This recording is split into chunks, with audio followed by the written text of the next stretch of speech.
건조한 환경 속에서 오래 머물면 눈의 눈물이 쉽게 마르고 뻑뻑함을 느끼는 경우가 많죠. 때문에 건조해지기 쉬운 가을에는 안구 건조증으로 병원을 찾는 환자가 부쩍 늘어난다고 합니다. 네, 한양대병원 안과 임한웅 교수 연결해서 이 안구 건조를 일으키는 원인 또 가을철 눈 건강 지키는 방법에 대해서 자세히 들어보겠습니다. 안녕하십니까? 예, 안녕하세요. 네, 교수님 요즘처럼 좀 건조한 이런 환절기가 되면요. 이 네. 안구 건조를 가진 분들이 더 유독 힘들어하는 것 같습니다. 아무래도 이런 건조한 계절의 영향을 많이 받는다고 볼 수 있을까요? 네. 그 눈은 온도, 습도 그리고 바람의 영향을 많이 받습니다. 특히 눈물막이 공기와 바로 접촉하고 있기 때문에 눈물이 부족한 경우와 또한 눈물의 가장 표층인 지질층이 증발이 많아지는 경우에 모두 계절의 영향을 받게 됩니다. 그래서 건조한 날씨 때문에 일시적으로 눈이 건조하게 되면 인공 눈물로 충분하겠지만 기존의 안구 건조증 환자가 환절기에 악화되는 경우가 많이 있기 때문에 근본적인 환경 개선 또한 필요합니다. 늘 의식을 하고 있지는 못했지만 사실 우리 눈이 촉촉하게 유지되고 있는 이유도 상당히 궁금하고요. 또 안구 건조되는 게 얼마나 눈에 좋지 않은 영향을 미치는지도 좀 설명을 해주시죠. 예. 눈물은 원래는 뭐 슬프거나 기쁠 때 이렇게 나오지만 사실 안구 건조에서 중요한 것은 평상시에 눈을 적셔주고 있는 내인성 눈물입니다.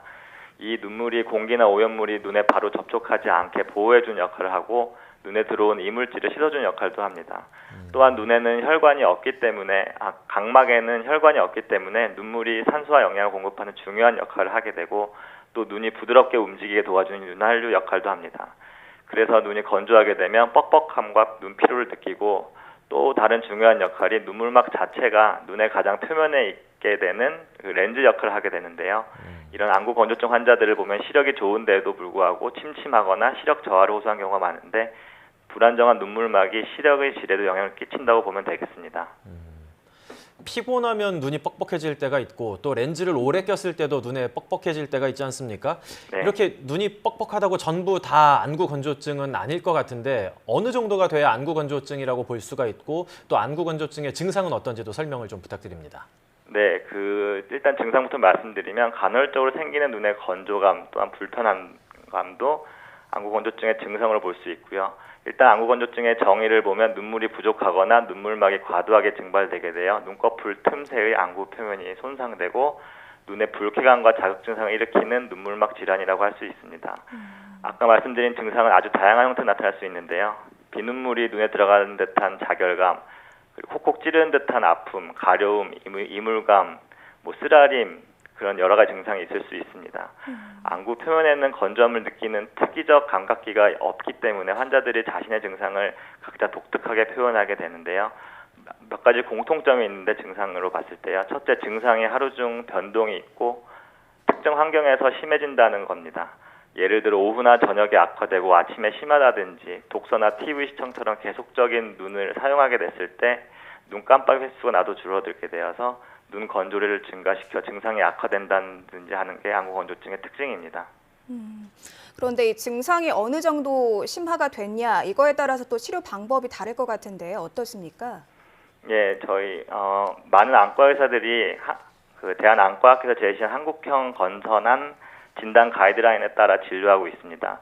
이를 보면 안구 자극 증상과 시각 증상의 빈도와 정도, 그리고 안구 표면의 손상 정도, 눈꺼풀 염증 상태 등을 종합적으로 판단해서 안구 건조증의 정도를 가늠하고 그에 따라 치료를 선택하게 됩니다. 약한 정도일 경우에는 눈물 분비를 억제하는 약물을 조절하고 충분한 수분 섭취를 권유를 하게 되고요. 인공 눈물을 처방하는 것으로도 충분하게 되는데 중간 단계에서는 방부제가 없는 일회용 인공 눈물이나 항염증 안약, 면역 억제제 성분의 안약, 그리고 연고를 처방하고 오메가3 같은 필수 지방산을 보충을 권유하기도 합니다. 그리고 조금 심한 단계라면 자가 혈청 안약이나 눈물점 폐쇄술 등의 시술이 도움이 될 수가 있고 각막 보호용 콘택트 렌즈나 고글이 필요하기도 합니다. 아주 심한 단계에서는 전신적으로 투여하는 항염증 치료나 아까 말씀드린 그런 눈물점 폐쇄술을 아예 영구적으로 하는 수술이 고려 대상이 될 수도 있습니다. 심한 경우에는 이제 전신의 항염증 치료까지 해야 된다. 이 얘기를 들으니까 쉽게 넘길 일은 아닌 것 같은데요. 네. 근데 우리가 이제 생활 속에서 눈이 좀 건조하고 뻑뻑하다 느꼈을 때도 그렇게 크게 심각하게 느끼지 않지 않습니까? 네. 심각할 경우에 어느 정도 질환까지 이어질 수 있나요? 아주 부족한 경우에는 그 각막과 그 옆에 있는 결막에 반복적 손상이 생겨서 염증성 침착물이 생기는 실 모양 각막병증이라는 질환이 생길 수가 있고요. 눈 표면이 과각질화돼서 거칠어지고 안구 건조증가 계속 심화되는 악순환에 빠질 수가 있습니다. 또한 눈 표면 염증에 의해서 눈꺼풀 결막과 눈알 결막이 달라붙는 안검 유착이 발생하기도 하고요.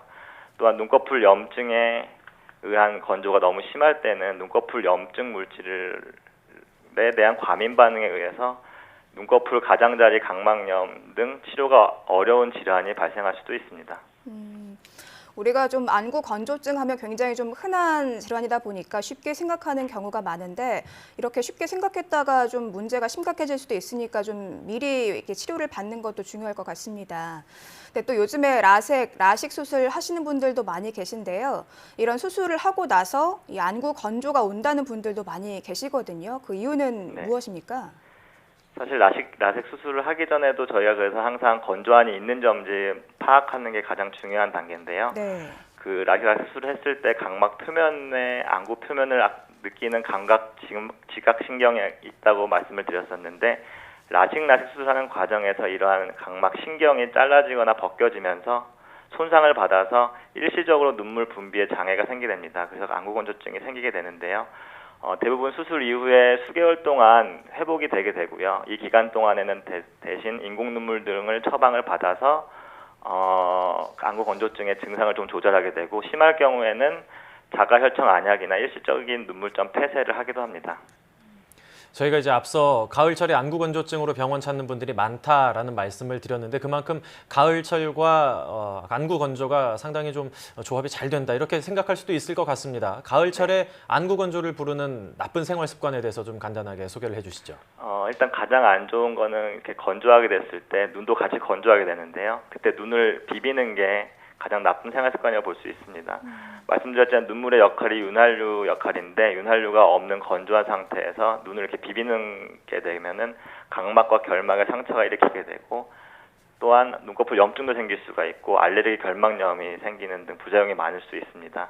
또한 난방을 틀게 돼서 실내 온도가 낮아지게 되면 눈이 더 건조하게 되고 컨택트 렌즈를 오래 착용한다거나 먼지가 많은 환경에서 작업을 한다거나 눈꺼풀 테두리 쪽에 눈화장을 과하게 한다거나 아니면 문신을 하게 됐을 경우에 마이봄샘이라는 구조에 영향이 미치게 되어서 많은 영향을 미치게 됩니다. 네, 지금 이 눈을 비비는 게 참 좋지 않고 또 여성분들 같은 경우에는 눈 화장을 좀 진하게 하는 경우가 있는데 그것도 좀 조심해야 한다 이런 말씀 주셨는데요. 네. 이 밖에도 환절기 우리가 눈 건강 잘 지키기 위해서 꼭 지켜야 할 예방 수칙 혹은 뭐 눈을 위한 운동 같은 게 따로 있으면 한번 소개를 해주시죠. 예, 이거는 환절기뿐만 아니라 평소에도 관리를 해주시는 게 좋은데요. 먼저 요새 많이 쓰는 아이폰이나 아이패드 같은 장기간의 전자기기를 사용하게 되면은 눈꺼풀 깜빡이는 게 본인도 모르게 줄어들게 되기 때문에 50분 정도 작업을 했을 때는 뭐 10분 정도 휴식 기간을 가진다든지 아니면 일부러라도 눈을 깜빡여서 눈이 건조되는 것을 막아주는 게 좋습니다. 또한 뜨거운 바람을 직접 눈에 쏘이는 히터나 아니면 과음, 너무 맵거나 짠 음식도 피하는 것이 좋고요. 컨택트 렌즈를 쓰시는 분 같은 경우에 위생적으로 관리를 하고 방부제가 없는 인공 눈물을 자주 넣어주는 것이 안구 건조증 예방하는 방법이 될 수가 있겠습니다. 또한 뜨뜻한 찜질이 마이봄샘의 기능을 정상화시켜서 그 건조한 증상을 훨씬 적게 할 수가 있는데요. 적당히 따뜻한 온도의 수건을 비닐과 손수건을 싸서 눈에 올려두고 한 10분 정도 놔둔 다음에 눈꺼풀 테두리를 마사지하면서 세안하는 방법이 안구 건조증을 예방할 수 있는 방법이 될 수가 있겠고요. 이외에도 아까 말씀드린 적절한 실내 습도를 유지하고 수분 섭취를 충분하게 하는 것 또한 많이 도움이 될 수가 있겠습니다. 네, 뭐 찜질이라든가 평소에 물을 많이 마시는 거는 그렇게 어려운 게 아니니까요. 네. 기억해두고 생활 속에서 실천하면 좋을 것 같습니다. 지금까지 한양대병원 안과 임한웅 교수였습니다. 오늘 말씀 잘 들었습니다. 네, 감사합니다.